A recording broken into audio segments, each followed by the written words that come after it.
Watch this.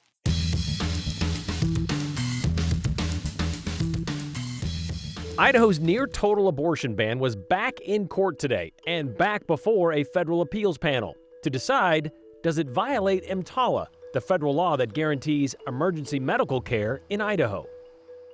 Dear Santa, hi, it's me, Caitlin, and my yearly letter to you. How are things doing up there? It can be a bit busy around the North Pole this time of year, as you can imagine, but that doesn't mean Santa doesn't have time to answer a few letters.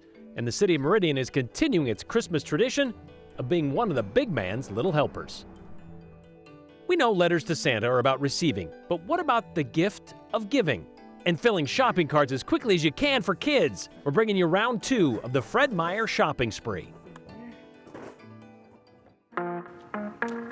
Idaho's near-total abortion ban has already made it to the U.S. Supreme Court. However, back in June, the justices, rather than deciding the case laid out in the joint lawsuit Moyle v. the United States and Idaho versus the United States, they in essence dismissed it. In a 6-3 ruling, the Supreme Court temporarily allowed Idaho doctors to perform abortions in medical emergencies as guaranteed by the Federal Emergency Medical Treatment and Labor Act. This lawsuit was first filed just before Idaho's trigger law went into effect in August of 2022.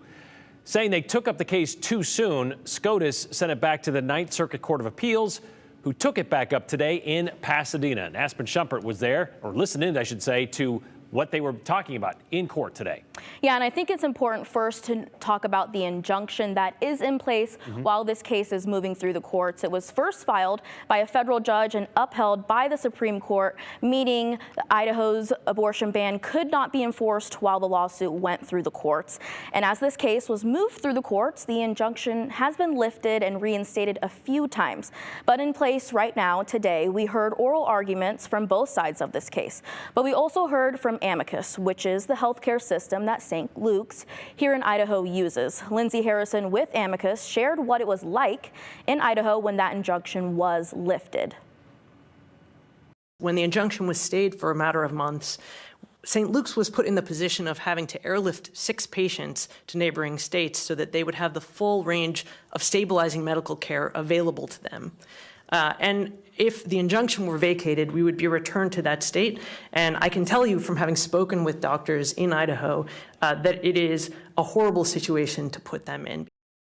Catherine Carroll, who is representing the U.S. Justice Department, says Idaho's abortion law possesses a conflict with federal law. She gives the example that there are some pregnancy-related emergencies where the only treatment to stabilize the condition is to terminate the pregnancy. EMTALA requires the treatment that could include termination where Idaho law prohibits it, unless the doctor can provide with medical judgment that providing the treatment prevents a woman's death. On the other side, while defending Idaho's abortion ban, Taylor Meehan with Idaho's legislature was asked about that very question that doctors have to answer. In a physician's good faith opinion, the woman, unless she has an abortion, is going to lose a leg. I asked your friend whether that would be a violation of Section 622. If I understood correctly, he said, yes, it would be. So here you have a physician going to lose his or her license. If they treat the person, the woman may lose her leg otherwise. You don't think that's in conflict with the purposes of EMTALA and a natural reading of it? I don't, Your Honor. So first, a legal point, which is that while a hypothetical could show a hypothetical conflict or a possible speculative conflict, that's not sufficient for the preliminary injunction. So although we didn't hear any decisions for this case today, we're going to continue to watch for updates or any movement on it. Okay, there's a possibility this could go down back to, I guess, what would be called step 1, a district court, or is it going to stay, are they going to offer a ruling and then obviously it'll go right back to the Supreme Court? How's this going to play There's out? a chance it could go back down. That actually was discussed in the first 2 minutes of today, where Judge Smith was asking the attorney who's representing Idaho, you know, you're saying some arguments we didn't hear in district court. And so there's some arguments there that it might get sent back down, so we'll have to watch for that. Okay. But bottom line is that temporary injunction remains in place. For right now. For right now, while it works its way through the courts. Yep. And that could be years, as far as we know, how this plays out. All right, thank you very much, Aspen. Well, it's not all that often we get two monumental court rulings on the same day, but it was a double dose of bad news for the Kroger-Albertsons murder after two judges in two separate states decided to block the deal. Abby Davis has, details on those rulings and what's happening with Lori Vallow in Arizona in today's 411. 2 years later, and it looks like the Kroger-Albertsons merger isn't going to happen. Today, two judges blocked the merger between the two supermarket chains in Washington and Oregon. Over the last year and a half, the Federal Trade Commission sued in Washington, Oregon, and Colorado over Kroger's $24 billion acquisition of Albertsons.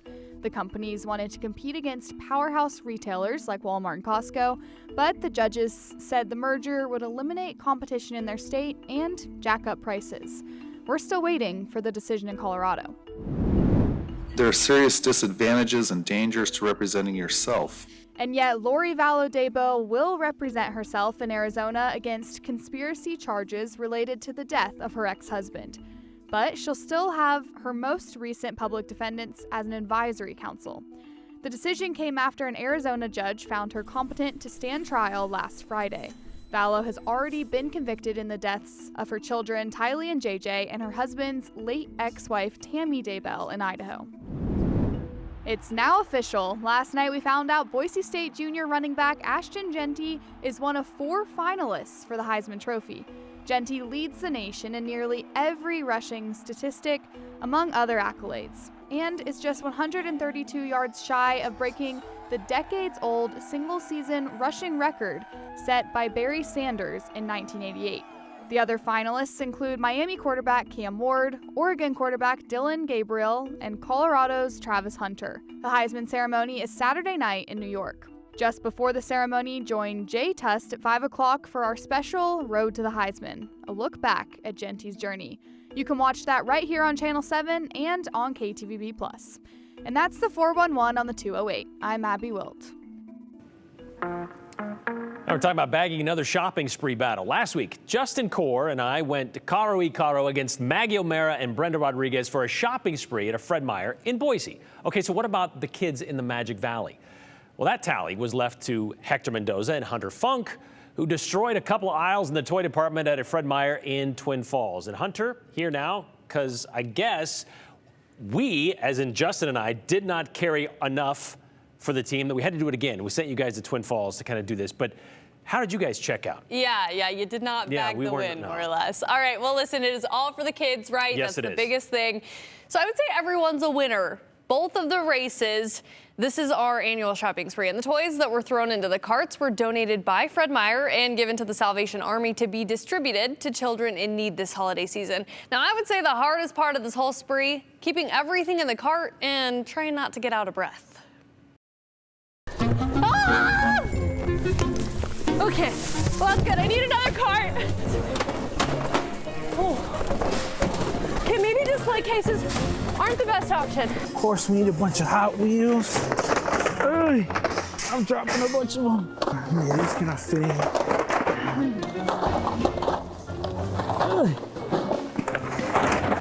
I'm already out of breath. Well, I think I did all right. Okay, so since it was just Hector and I, we had about 2 minutes to grab what we could, and it is all to give back to the kids. Now, as for who grabbed the most, we had to tally this. So this is our entire receipt. That's 2 of you. Yeah, so I had to count it. And we did products because I didn't have time to do the math. But long story short, I had 119. He had 104. So the girls won. I would say the total shopping spree. Once again, yeah. And if I had to have a note, Hector walking, and there's no walking. He was exhausted at the end, you know. I know, I was still running to the end, but to each their own. Well, good job. Way to represent. Yeah, we tried. Thank you, Hunter. We tried.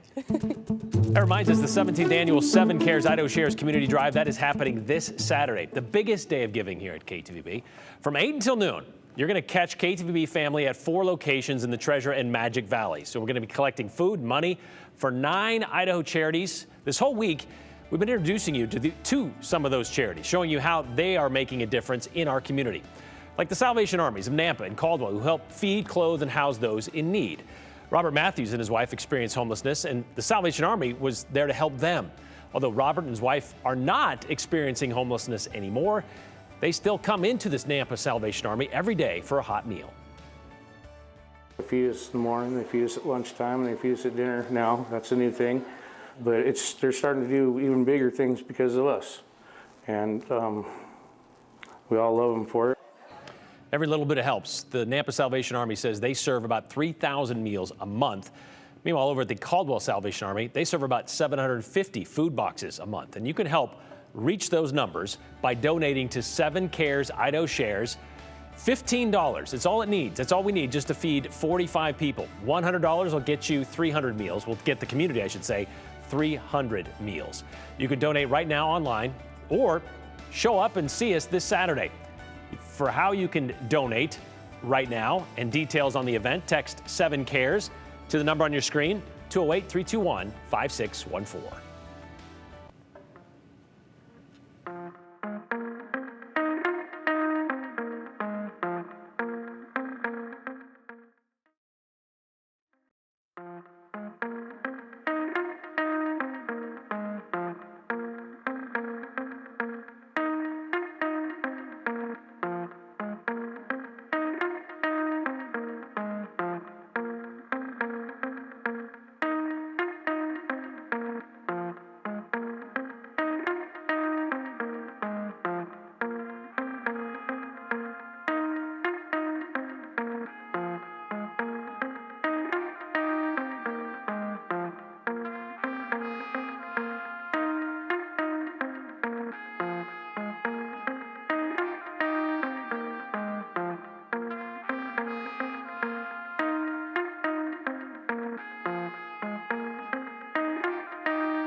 We are down to about 15 days before Christmas, which means we're right in that sweet spot of people starting to complete their Christmas traditions. Like, I don't know, watching a movie or two, a holiday movie, a Christmas movie this time of year.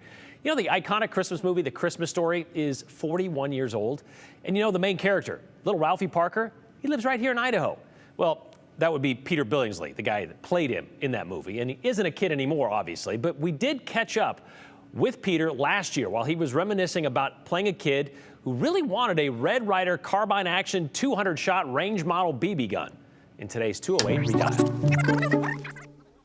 Imagine the perfect Christmas Eve. Fluffy snow floating through the sky, a nice fireplace with a symphony of cracking wood, maybe a little Christmas Eve snack. Over on the television, the 24-hour marathon of A Christmas Story. The Red Ryder 200-shot range model air rifle. Ah yes, A Christmas Story. The perfect tone for the winter season. Kids just being kids. And it's all about the determination surrounding a successful holiday season.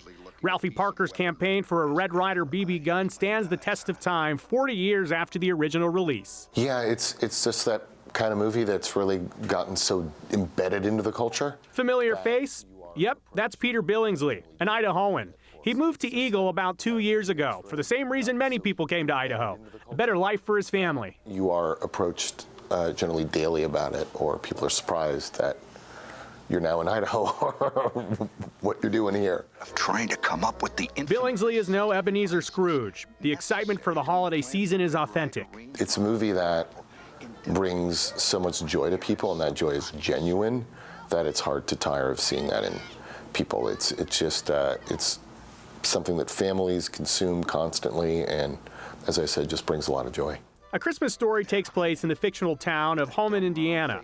Certainly not Idaho, but Billingsley believes the spirit of the story registers perfectly in the Gem State. Certainly the relatability of going to school in the cold in the Midwest where this takes place is familiar to a lot of Idahoans as well. That's So lesson to be learned, do not lick a pole, even if... Like double dog dare ya! For Billingsley, there is something from A Christmas Story that has stuck with him through the years.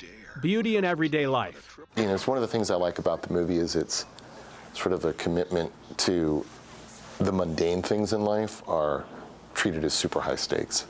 Like just the idea of trying to get a tree or cook a turkey or walk to school. These are the things that are kind of eventized in the movie. It's not the world's going to end. It's just you're trying to get through your day, and I think that's familiar to so many families.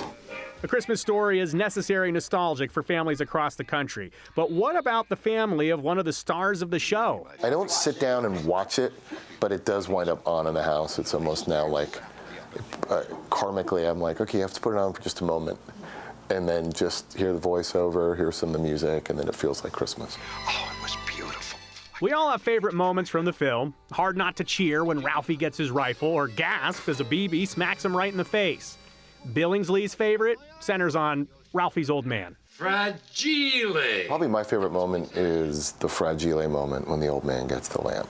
A lamp! I love that character and the guy who's sort of a small town guy, but this is his one chance to be somebody in that moment. Well, Peter was gracious enough to spend some time with us last year, right before he was answering questions, or going to answer questions from a live audience after a viewing of A Christmas Story at the Egyptian Theater.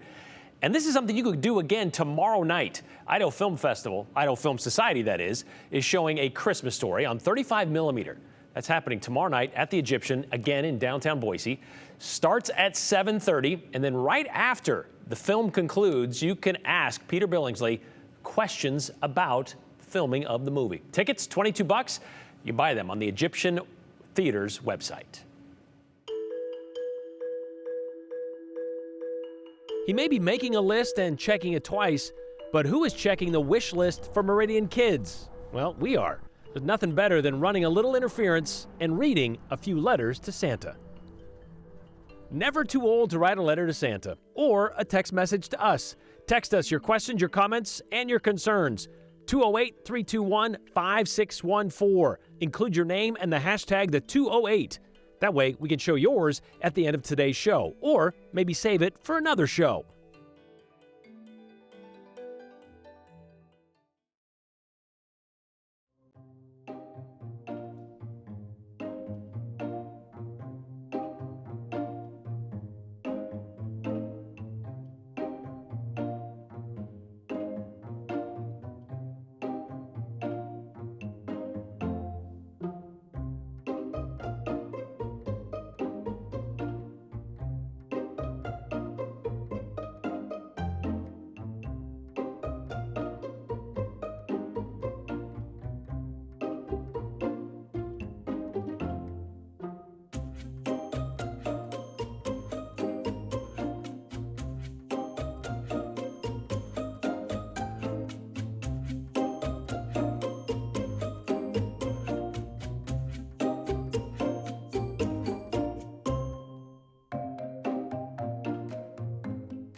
Have a little grace, a little empathy for your local postal worker this time of year. Between Christmas cards, holiday packages, and letters to Santa, this is the busiest time of the year for the post office.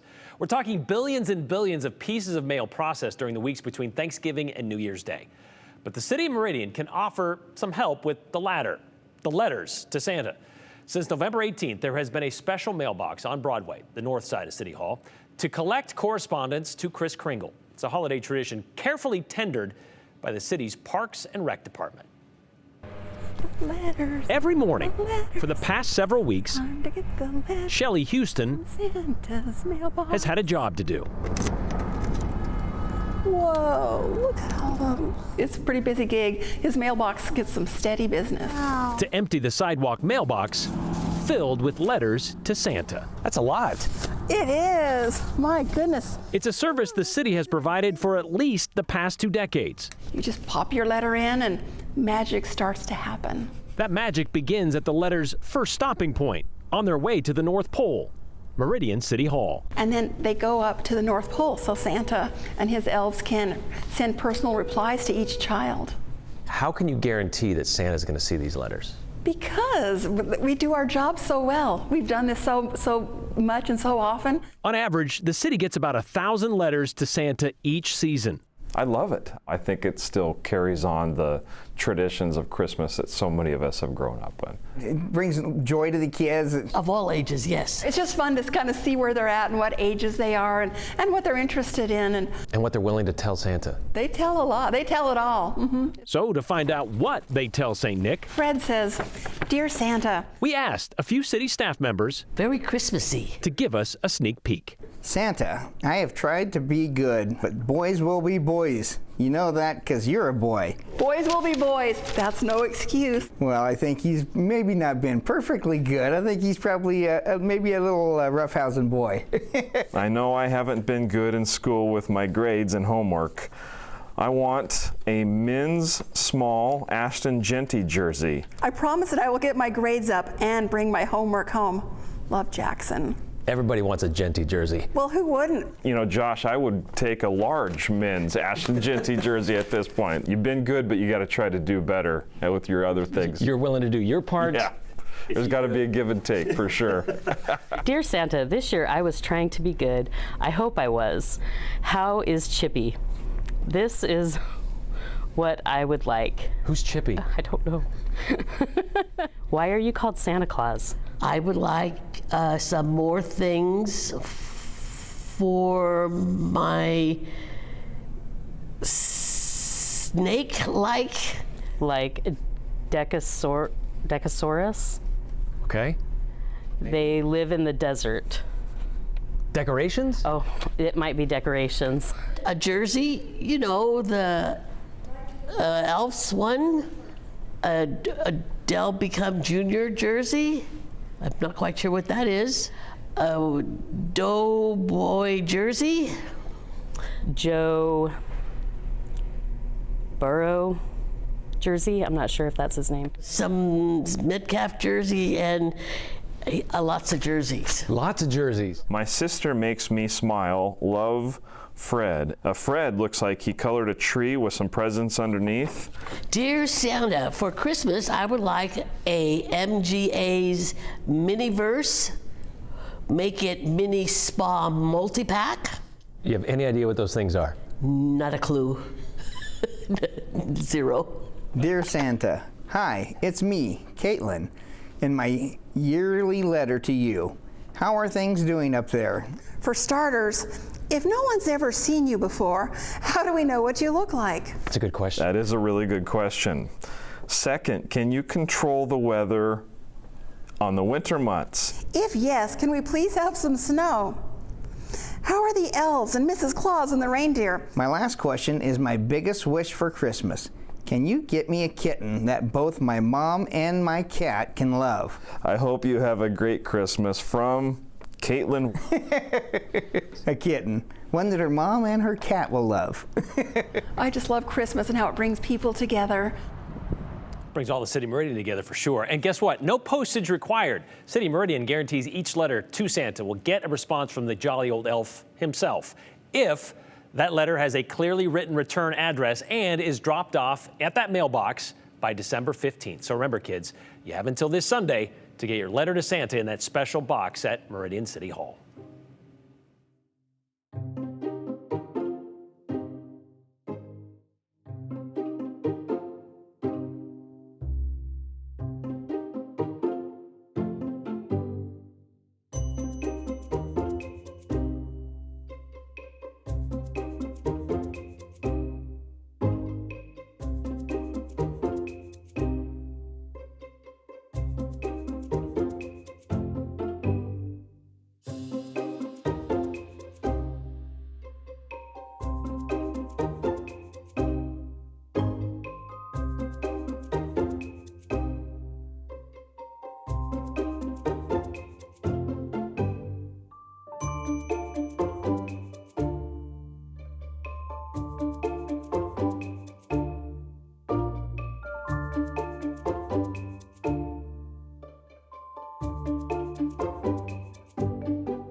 All right, just a couple of comments today on this Tuesday, like this one from Jack regarding the lawsuit that is still working its way through the courts, the Idaho abortion law, for how it regards to EMTALA.